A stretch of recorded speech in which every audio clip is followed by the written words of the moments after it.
Hey, it's Jay, and I am standing with my bare feet in the sand, staring out at the ocean outside of my home. So excited to walk with you today. This is episode 2 of the Walk With Me podcast. I hope you are either barefoot as well or have got your shoes on and you're ready for an awesome walk, because today is really about getting to know each other. But more importantly, today is about you getting to know yourself and me getting to know who I really am today, like in this moment. I've been thinking about a couple emails I got from women who have been on my email list for years now. And I do a survey every once in a while to find out what are women's biggest challenges, what's the reason that they are holding back in pursuing their dream career. Many women who follow me are interested in becoming a life coach or are wanting to take their healing business, a business that's come from their own personal healing, and now is their unique way of healing the world through their creativity, through their skills, through their zone of genius. And they write to me and say that one of the biggest things that's stopping them from experiencing success in the career that they have chosen and that they love, and that is a real extension of who they are, is not knowing exactly what to do, how to spend their time, is fear that it won't work out, and is really what I hear and see in it after years of working with women who do sign up and join me in my one-on-one coaching or in Mentor Masterclass life coach training program, or who mastermind with me to receive strategic support on their business, is what they're really saying when they share those things is they don't know what they want.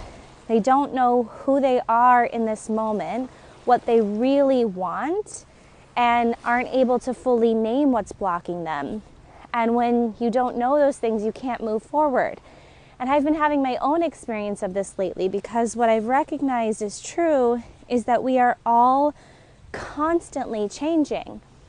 You change anytime you watch a documentary on Netflix, anytime you read a new book, anytime you meet a new person that you've been spending time with, anytime you journal and have a revelation, anytime you go through a real life event, like you get married or someone dies in your family, or you become a mom, or you quit your job, or your kids move out of the house, or you retire, or you shift career focuses, or you start a new health regimen. Anytime any of those things happen, you change as a person. And yet we still hold so tight onto an identity that may be outdated, that may have been formed long ago. And so as I started this podcast, I'm aware that I'm going to be connecting with new people. And one of my main intentions is to reconnect with people who think they know me and who I think that I know, but we haven't had a deeper conversation about who we are really, who we are right now.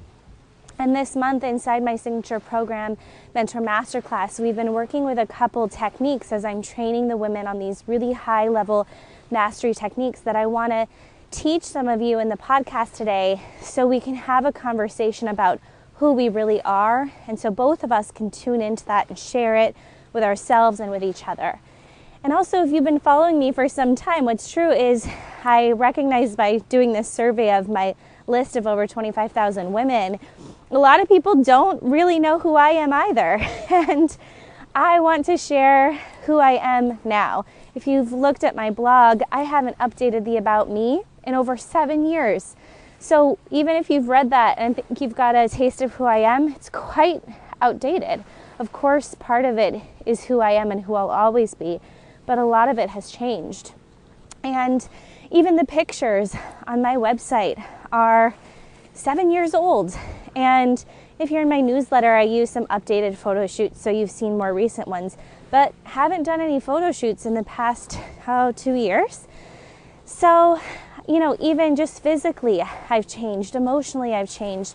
So much has happened. And so, I want to ask you, if someone said to you right now, who are you? What would you say if someone asked you that right now? And I've been thinking about this as we go on our walk together today. And I want to answer that question. And I also want to hear from you under the episode in the comments on the blog. Before we have this conversation, how would you answer that question? And then I'm really curious to see how that shifts based on some of the high-level techniques I'm going to talk you through today to help us have this conversation. So who are you right now, and what would you say if someone asked you right now who you were?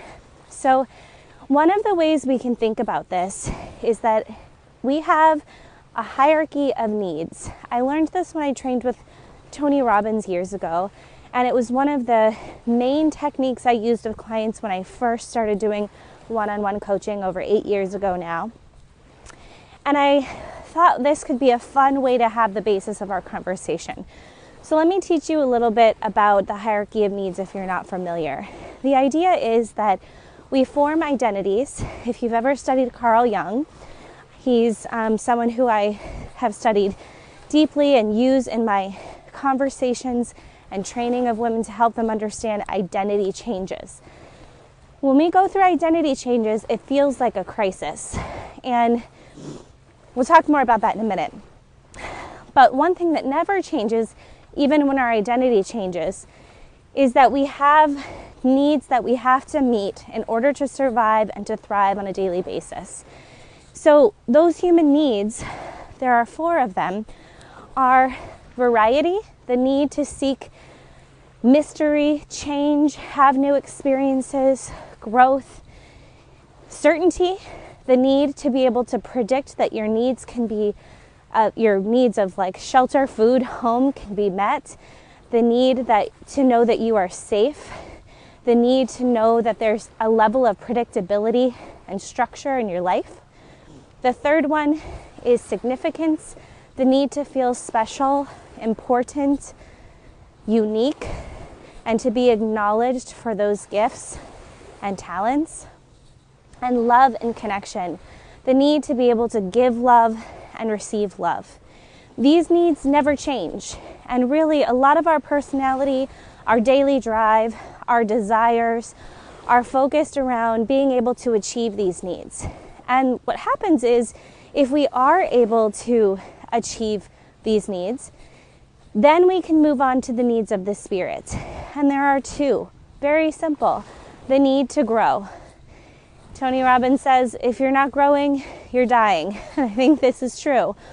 If you aren't experiencing a level of rise in your life, you feel dead and depressed inside. And a lot of the reason we can't get to fulfilling that need or even learn how to do it for ourselves uniquely is because we haven't been able to meet first the 4 basic human needs. And if you haven't been able to meet those with a fair level of ease and grace, then you can never get to the needs of the spirit because you're always struggling just to survive. And the other need of the spirit is contribution. Once you've been able to meet your human needs and do it fairly consistently and have a strong relationship with those first 4, then you start to get to a space where you want to focus on giving back, being a contribution, leaving a legacy, having something special that you can offer in support of others or the world. So I meet a lot of women at a time in their lives when they are transitioning from those basic human needs to the needs of the spirit, which is often why women are drawn to doing healing work or having a career that gives back. Because you've probably been through, like me, massive challenges and struggles in your life where you've gained a level of skill to meet your basic needs, and then you start to seek that opportunity for growth and contribution. For me, this has happened a couple times in my life. I worked so hard to get my first job as an appraisal coordinator. I was working so much at 17 years old. I had a really hard relationship with with my parents most of my life because my parents were drug addicts. My dad was clean and I grew up with him, visited my mother in the summers, had a very challenging relationship with my mother who had a mental illness, and wanted to, my desire, my deep values were to be an independent woman, to be able to make great money and to be able to live out on my own. So I never had to rely on a man, and to have a good life that wasn't overcome with struggle and addiction like most of the people in my family. So those values and that idea of who I was and what the world was like and what it took to survive in the world, my beliefs about the world, made me seek certainty. At that time, creating certainty in my life was more important than anything. And so that need overrode my personality, my drive, my decisions, because that was the need that was lowest my whole life growing up. The one my parents could never provide was really that level of certainty. It was crazy growing up with drug addicts. Just complete chaos, both in personality and in life experiences. Very little safety, lots of unknown, right? And so of course, that need would become higher to me because of that view of the world that I was given with my family. And so I sought out originally just wanting to get out of the house, away from my, what I would have called evil stepmother at the time, and my dad, to create my own space in the world and my own certainty. And that's what I did. I moved out at 17, got my own apartment, was working 2 jobs at an appraisal coordinator company, more in the mortgage industry, total normal 9 to 5, wearing suits, showing up every day after high school. And then when I graduated high school, continued that and got a serving job too. So I worked day and night. As soon as I got off at 5 p.m., I went straight to Outback Steakhouse, where I was a server at night. And I created a level of success. I got a Mustang convertible and really was able to pay my rent, had a boyfriend at the time, great friends.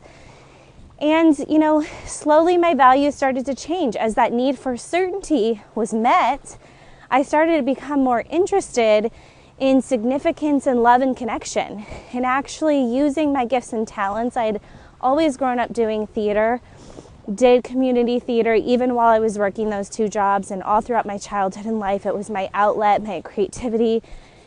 It's where I had my gifts and talents. And that was really low now that I was in being a server. A waitress doesn't give you much significance. Definitely not a lot of love and connection there.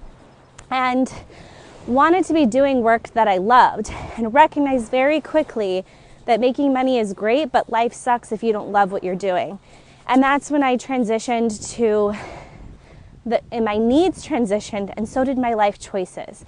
That's when I decided to audition for a prestigious school in New York City called the American Musical Dramatic Academy. Knew I was going to get accepted when I was driving to LA to audition. Knew I was going to have to move to New York. Also knew the school was $50,000 that I didn't have saved. So I was going to have to figure out how to make an investment like that all on my own.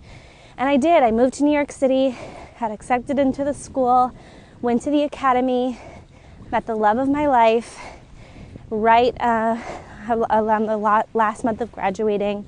Did a couple tours, couple Broadway shows, really made it in that career, and then reached another pivotal moment of my needs changing. Another pivotal moment where suddenly significance had been met. I had proven how strong and independent and fearless I was to make this big life change, to leave my certainty-driven job behind for the complete unknown, invest in myself and do what I loved. And I felt very lonely in the new city. And when I met Brent, who is my husband now, the need for love and connection became the top need. The need to experience my capacity to love and receive love became my top priority. And when that career was taking me away from, here a specific story. Brent was traveling, invited me to go with him on a work trip. It was in the winter, to the Florida Keys, and we'd been dating for some time, living together. I was waiting for a call back, literally for, I think, the role of like hooker number 2 in Law and Order, and also for a musical I had auditioned for, Chicago. And I didn't know if I was going to get the role, was just literally waiting to know whether I had a call back. So I had no freedom of choice of my time, and I had no financial freedom. You know, one day I'd be on Broadway making a great paycheck. The next day I'd be back to serving people at a big restaurant in New York City. And I still had that certainty. I still had that significance because I was proud of myself and got a lot of feedback on my talent and doing work that I loved. But here I was missing out on this incredible, I'd never been to Florida, missing out on this trip, not able to travel and have experiences with the one I loved. And it turned out I didn't get either of those roles. Didn't get hooker number 2 in Law and Order, didn't book the dancer role in Chicago. And I realized, again, this career is not aligned with my values. So where my needs were at were really guiding my decisions at that time, as they do. And I wanted to be able to have more say over my love and connection, both my love for my work. You know, when you're an artist, I loved that role in Chicago. I wanted that role. It was completely up to a panel of judges. Sometimes those decisions are made on whether you fit the costume they've already paid to have, right? And it's like there's no freedom. There's no say in your time, and there's no also certainty in the structure of your income. And that's when I started to become interested in the role of coaching.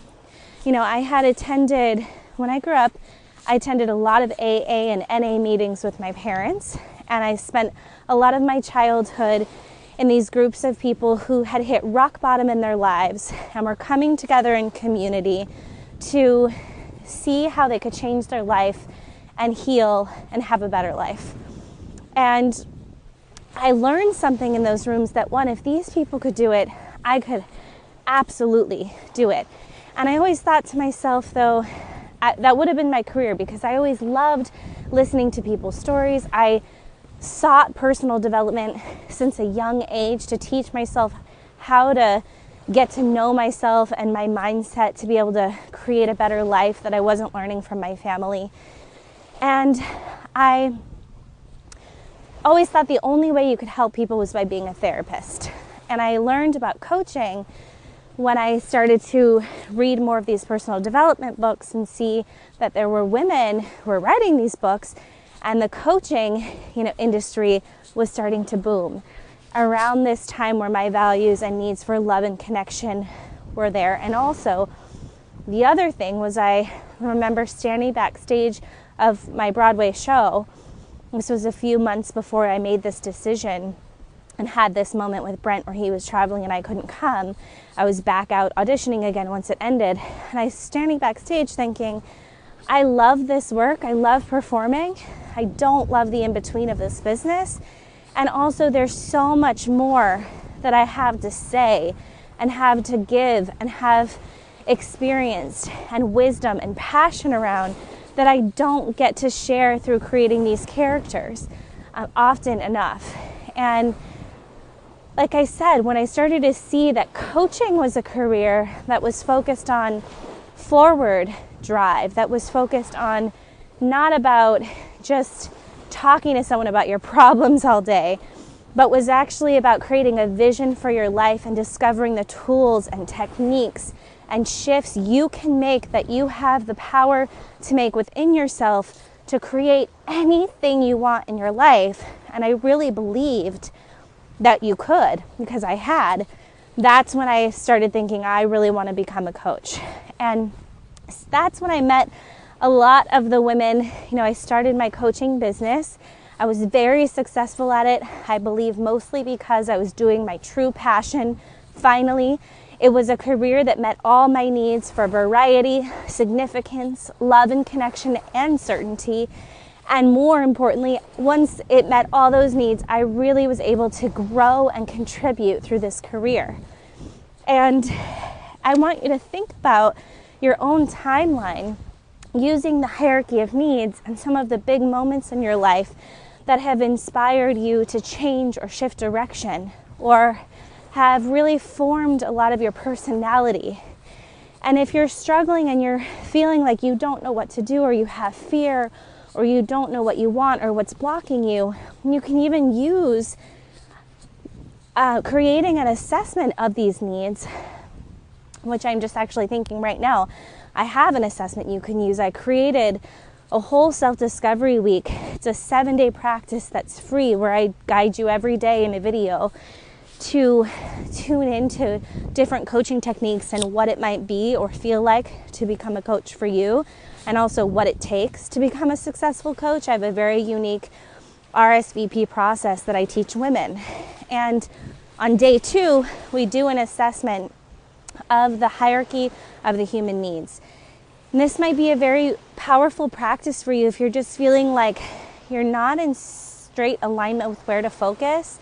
You're not exactly sure what you want or why, or you have conflicting desires and you're not sure what to do first, or exactly how to go about meeting those needs at a higher level.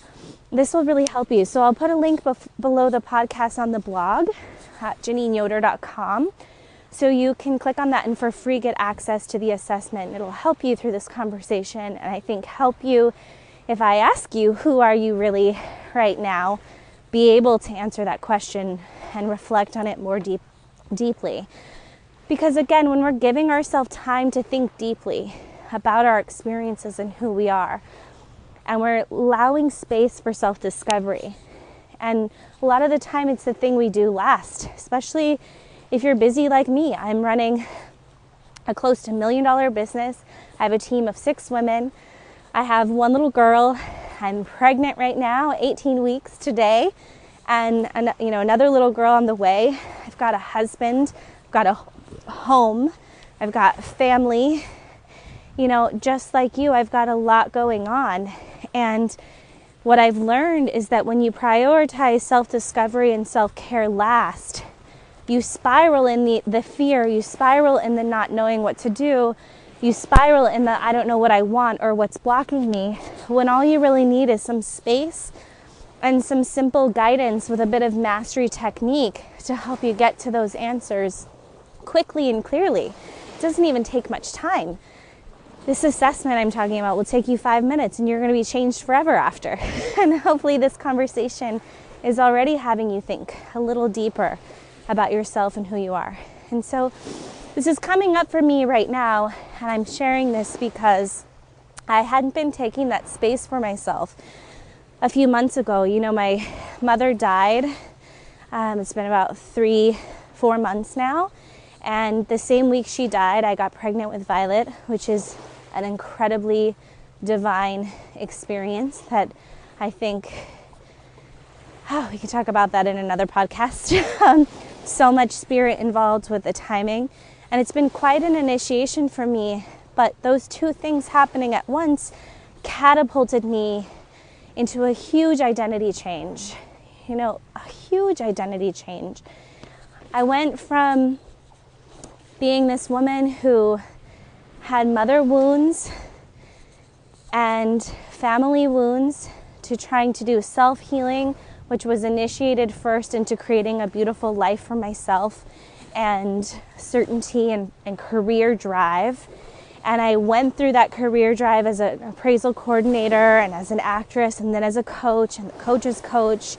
And over the last few years, I've been working really intimately with women to help them become leaders of their mission and their purpose by doing work that they love.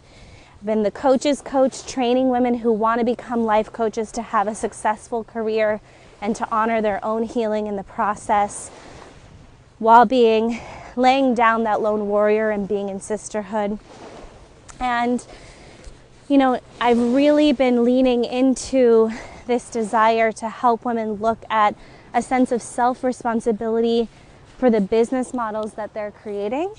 Really taking the time to think about, are there the foundation of their work in the world, the foundation of their business, is it sustainable?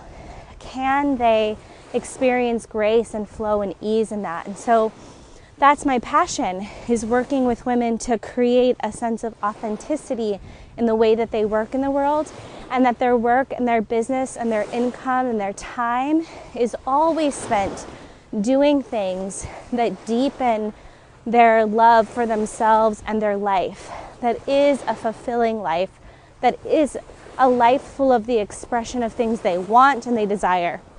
And so for me, this shift of losing my mother and then getting pregnant really initiated a shift in my needs, the hierarchy of my needs. It shifted my beliefs about the world and what's important. And it shifted a deeper need for my own business model to change. And I'm all about being authentically aligned with what I teach and doing the inner healing in my life first, so I don't have to do marketing, because what I radiate is the embodiment of my work. And that's what anyone who's trying to be of contribution and growth, those needs of the spirit, all we have to do is give ourselves space to think and self-discover. And so, like I said, I was catapulted into this grief and into the processing of how much my life will change now, having 2 children. And my priorities shifted and my values shifted. And that's a whole nother exercise I really want to talk with you about, because I've been working deeply.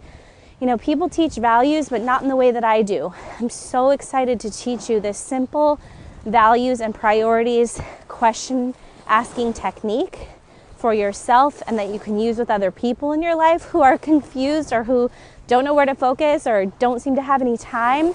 It's going to be a game changer for you. I'm going to do that in the next episode.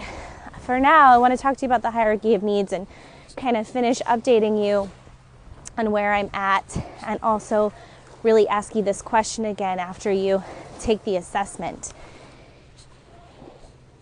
So I started feeling like, what has shifted? And when I teach in Mentor Masterclass every February, the hierarchy of needs, I did this exercise for myself. It was a coming home. And a few weeks ago, I led the self-discovery week I was telling you about. I did it live, which is 1 week a year. I go through it myself with the women in my communities who are on my list as a free, one of the only free programs that I run outside of the Holiday Challenge. And I discovered that right now, where my needs are, is I really need the desire for love and connection is what's top priority for me. And specifically, love and connection around myself with this baby in my belly. I need space to work on my relationship with my husband, since we've become new parents. As anyone knows who's become parents, your relationship, it needs care and love during that identity change that you go through together. And I want to have space for that before we have another baby. And my health, which is where the Walk With Me podcast was created, was actually from going through this exercise and thinking about what you learned in episode 1. I talked you through really looking at a set of values and kind of scoring where you're at in your life. That was like our first conversation.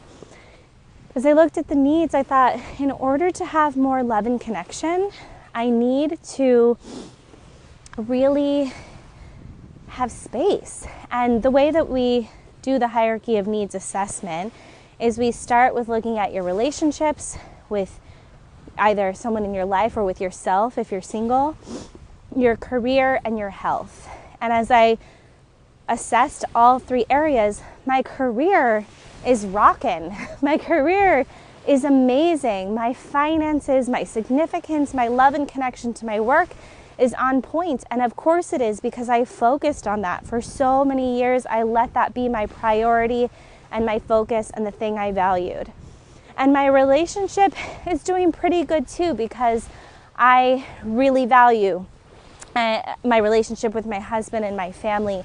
I have always built my business model, and that's what I teach my clients to do too, off of your value system. And for me, I wanted to be a coach so I could be a stay-at-home mom. I wanted to be a coach so I could have my own business, so I could travel with my husband and take days off when I wanted to. And what was suffering was my health, my emotional health, after needing time to grieve and process all the things I'll never be able to heal fully with my mother because she's gone. There's so much healing I've done. I'm sure we'll talk about that in a future episode if you want to. But I need more at this time. And my relationship with my body, because I had preeclampsia in my first pregnancy, and I have a lot of fear and prep to do to have a healthy pregnancy this time and a healthy transition to bring this baby into the world, to meet her sister, and to become a mother of two. And so my priorities have shifted, and so my work is shifting, and I'm going through an identity change as a result because I'm wanting to simplify my business. I'm wanting to do less in my business while still serving the amount of women that I'm called to serve and doing deep, great work and continuing to grow. So this is what I've been going through the past few months, is really this identity shift and change. I started a grief writing workshop. I'm changing all the structures in my business. I've let go some women from my team.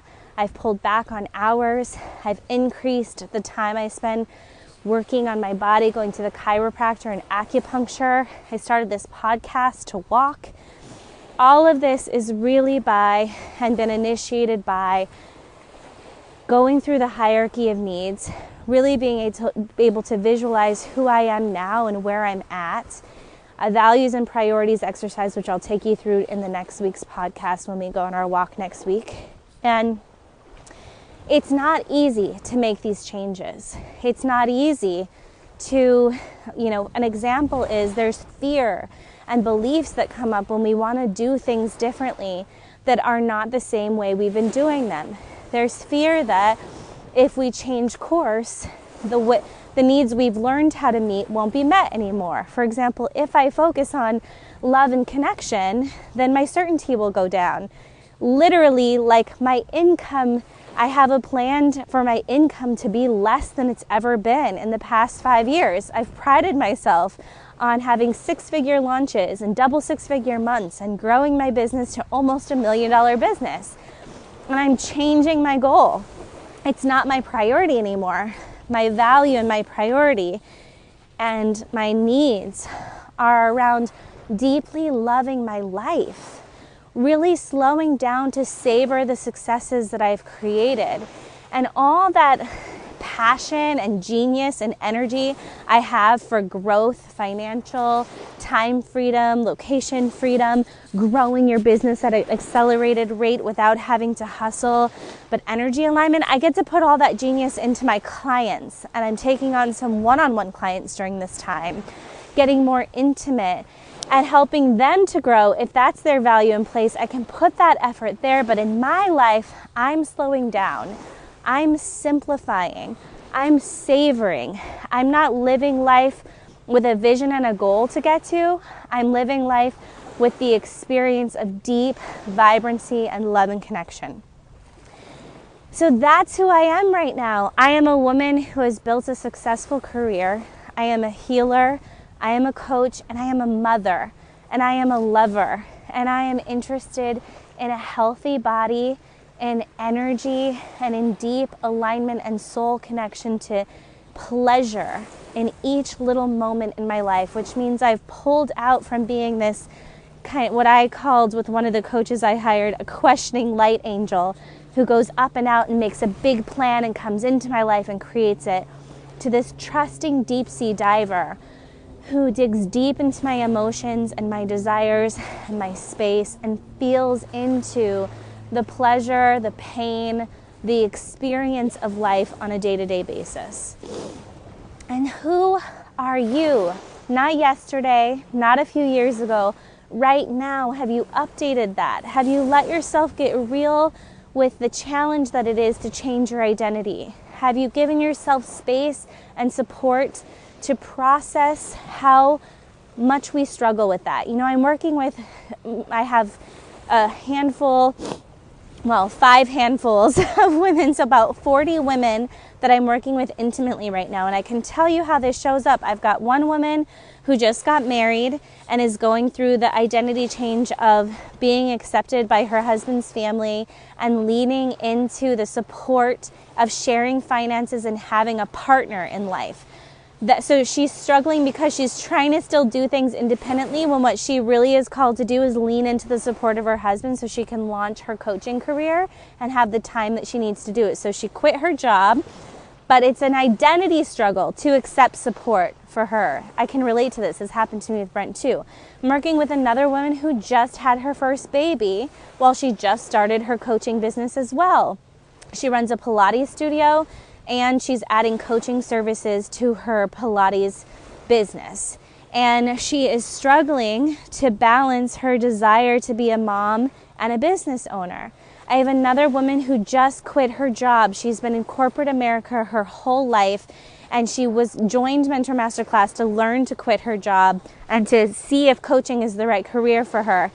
And then her company actually laid her off, which I say the universe laid her off because she wasn't doing it quick enough, and this is her calling. And now she's, you know, going through the identity change of not having that 9-to-5 structure to show up to every day and figuring out who she is and what she wants. And now she's starting to launch an actual consulting coaching company for corporate America, right? I have another woman who has identified with being a mother for the last 10 years, and her daughter's going away to college. And so she all of a sudden doesn't know what to do with herself because her identity is now changed. She doesn't have her daughter to take up all of her time. So she's interested and has been passionate about healing and is seeing if coaching is the right business for her. I have another woman who's been a successful ER nurse. She's 70 years old and ready to retire. And she quit her job and is now pursuing the freedom to be at home with her grandchildren and create her own business starting over in her 70s. But she's so used to taking care of other people and putting other people's crises and health needs before hers that she's going through the identity change of getting to know herself and prioritize her own wants and needs. I have another woman who has just gotten divorced and finally doesn't have someone else who's domineering. It was a hard relationship, an abusive relationship, telling her what to do. So she's going through the identity change of learning how to do it for herself, and she's been a coach for a long time, but is now incorporating a business model that really suits her. And all of these women, myself and you, are going through the same thing. We've changed, and our old patterns creep up. And if you start to give yourself space to think and feel and structure, this is why coach training, no matter who you are, is amazing. Because when you learn these techniques, they help you get through these. This is not the last time we're going to go through an identity change together. You know, we have times of stability where we're rocking out in our identity and we've discovered who we are and we're in it, and then we get initiated into another change, a life change, right? And knowing the hierarchy of needs and what we'll talk about next week, the values and priorities, the way that I teach it, is going to help us all to have a real structure to feel into to walk us through this transition. And so I wonder if even just thinking about this, you know, download the assessment if you need it. If not, just try to process it on your own. Your value for certainty, variety, love and connection, and significance. How well are those needs being met on a level 1 to 10 in the area of your relationships, your health, and your career? Look at the assessment, and like I said, you can go to mentormasterclass.com. I'll put the link below the episode on the blog. Click on the Self-Discovery Week. Participate in day 2. You'll get the needs assessment. Actually, it might be day 3. And it takes you through numbering these so you can start to see what is low and what is high. And it'll help you have a deeper insight and reflection on where you're changing and why, and what to focus on. And really, I hope that as a result of our walk today, you're able to, the next time someone says, tell me about yourself, or how are you, or who are you, really, you can answer with deep clarity. And also, I hope that you are able to use these techniques and your knowledge of who you are to know exactly what you're meant to be doing, to not feel fear because you're deeply aligned with the fierceness and openness of your heart in your life. And more importantly, to know exactly what's blocking you, what you want, and what to do about it. I think that all of these exercises and these thoughtful processes are why I feel really confident. I'm so unstable, on such shaky ground, totally starting a new identity, and yet I'm fiercely confident, actively trusting going through the changes even when the fear pops up, and know exactly what choice I need to make with each decision. And every day there's a new decision I'm presented with where I'm either going to fall into the old identity or keep stepping into the new and becoming who I am and who I'm meant to be to evolve, so that I'm not living a mediocre life or a stuck life, but I'm able to be growing and contributing in my way, which is what I want for all of us and what I'm here to inspire in my own life and with you. Thank you, sister, brother, for walking with me today. I hope that you're in a beautiful space like I am. It's a warm, gorgeous day here on the East Coast. I love these walks with you. I want to hear from you on the blog, so please update me with who you are and what you've experienced as a result from our walk today. And I will see you, I'll talk to you next week in our episode 3.